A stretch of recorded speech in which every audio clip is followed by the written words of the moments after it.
ago. I was a construction worker almost my entire adult life.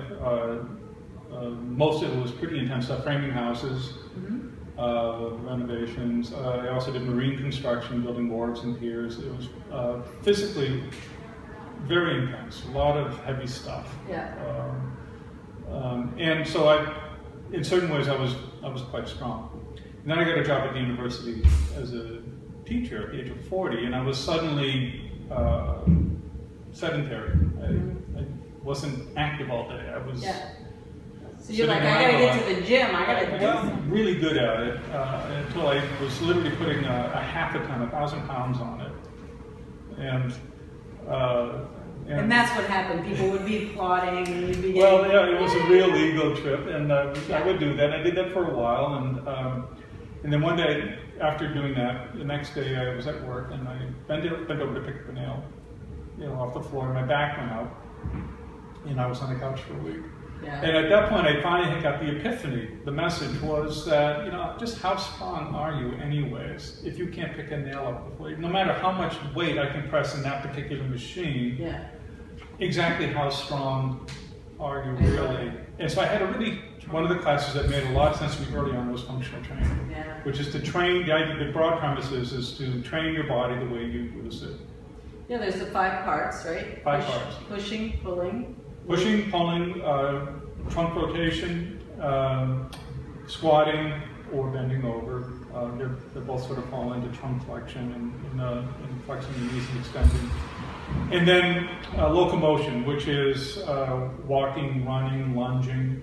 So the idea is that those moves are used almost every day through all of our They're lives. the basic movements that we're capable of. Yeah, so you started to study those moves and then now became proficient at different things, which you're going to see some of soon.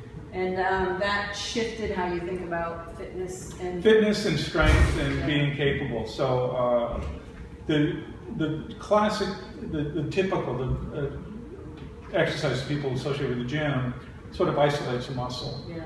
And so you just work a very isolated system. With functional training, you're actually training the body to work as an integrated system. And so most of the exercises I do, I try to involve my entire body. That's great. Yeah. So whether the muscles are just playing a structurally supportive role in stabilizing the joint and making a major movement happen, or if it's a part of the body that's like if you're doing a squat, right? You're using certain muscles quite aggressively, but you have a whole pile of muscles in that chain stabilizing your knees, your ankles, your lower back. Yeah, so just like you're walking upstairs. Yeah. It's the same idea, like you're not doing one movement like that. And so there's all these ways you can exaggerate that and make it more challenging, and you can start to make compound moves. That's great. So that's the kind of thing that would be useful to someone that's out there thinking about changing how they're working. Well, it's broadly applicable. It's certainly how they train athletes. Yeah. So if you're somebody that plays tennis or basketball or whatever sport, they train you would be trained in a way that supports that activity if you want to maintain like a level of proficiency at it or want to get better. If you're somebody that, say landscaper or carpenter, say, it's training your body so that it can hold up to the sort of demands you're making.